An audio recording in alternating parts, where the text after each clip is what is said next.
Let's talk about aluminum. It's pretty much the foundation of modern lightweight engineering. We see it everywhere, from airplanes to high-performance cars, all because of its incredible strength-to-weight ratio. But here's the thing. To build anything useful, you've got to join pieces of it together. And that usually means welding. And that right there is where a huge, kind of weird problem kicks in. So get this. When you weld a piece of high-strength, heat-treated aluminum, the metal right next to the weld can lose up to 40% of its strength. Just think about that for a second.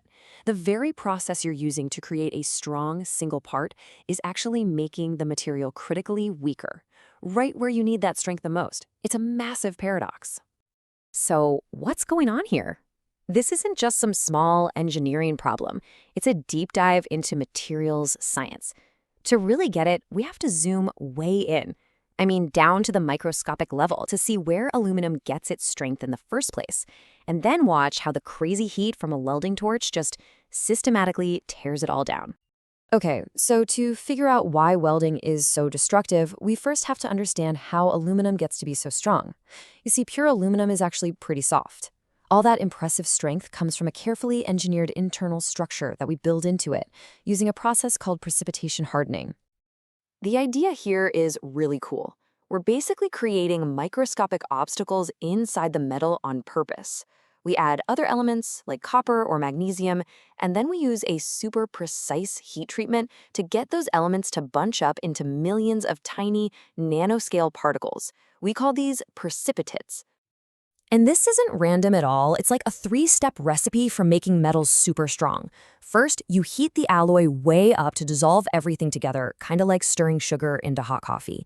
Then you quench it, cool it down so fast that all those elements get trapped right where they are. And finally, you age it with a bit of gentle heat, which gives those trapped atoms just enough energy to move around and form those perfect strengthening particles. And this is what we get. Each one of those tiny particles creates a little bit of strain in the atomic structure around it. You can think of them like microscopic rebar. So when you try to bend or pull the metal, these strained areas act like roadblocks, stopping the atoms from slipping past each other. With millions and millions of these little roadblocks, the material becomes incredibly tough. So we've got this beautifully engineered, super strong internal structure. Now let's bring in the main culprit, the intense heat from welding. We're going to focus on the area right next to the molten weld, which has a name, the heat affected zone, or HAZ for short. On the left, that's the strong engineered metal we've been talking about. But now look at the right. Inside that heat affected zone, the welding heat is so intense that it completely reverses the aging process we worked so hard to create. It's like hitting a thermal reset button. Those nanoscale precipitates, they just dissolve right back into the aluminum. All those microscopic roadblocks we created, poof, they're gone. What this really means is that the heat you absolutely need to melt the filler metal is, at the same time, wrecking the base metal right next to it. It completely erases that precipitation hardening, leaving behind a soft, weak band of material exactly where the joint needs to be the strongest. And that is the main reason we see that 40% drop in strength. But wait, the problem isn't just in the metal next to the weld. The actual molten weld pool itself has to go on this really dangerous journey as it cools down and turns from a liquid back into a solid. And this brings us to problem number 2, solidification cracking. There's a technical term for it, hot tearing. As any metal cools, it shrinks. That's just physics. But in a weld, some parts freeze before others, and this uneven shrinking creates these immense internal pulling forces. The alloy is in this weak, slushy, part solid, part liquid state, and those stresses can literally rip the material apart from the inside. This image shows you exactly what's happening. The metal doesn't just freeze solid instantly. It forms these beautiful tree-like crystals called dendrites.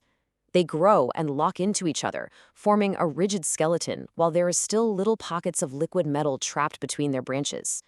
As that whole structure cools and shrinks, it pulls on these weak liquid-filled spots, and a tear starts to form. And this is just incredible. We can actually hear the metal breaking. This graph isn't a simulation. Those sharp spikes you see are real acoustic emissions. It's the sound waves created as those microscopic hot tears pop into existence and spread through the metal as it cools. We can literally listen to the weld failing as it's being created. And as if hot tearing wasn't bad enough, there's another troublemaker, hydrogen. You see, liquid aluminum is like a sponge for hydrogen gas. but solid aluminum can't hold on to it. So as the weld pool freezes, all that trapped hydrogen has to go somewhere. It bubbles out, creating tiny voids or porosity. And every single one of those little bubbles is a defect that just makes the final joint even weaker. So we've seen how the heat from traditional welding destroys the strong microstructure, and we've seen how the act of solidification itself creates cracks and holes. All of this basically forces us to completely rethink how we approach joining aluminum in the first place. And this really gets to the heart of it all. The fundamental problem with high-strength aluminum isn't just about sticking two pieces of metal together. It's really a problem of managing the microstructure. The real question is, how do we join the metal without destroying that carefully built internal architecture that gives it all its strength? Let's just quickly run down the case against melting. Traditional fusion welding is all about melting metal, and it turns out melting is the root of all our evil here. It dissolves our strengthening precipitates, it causes hot tearing when it solidifies, it traps hydrogen gas's porosity, and it basically destroys the very properties we wanted in the first place. So that leads us to a final, really important question.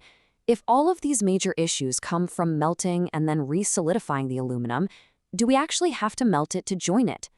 This exact question is what's pushing the development of amazing new solid-state technologies like friction stir welding that can join metal without ever reaching the melting point. They preserve the microstructure and with it, the strength. The future of joining aluminum isn't about getting hotter, it's about getting a whole lot smarter.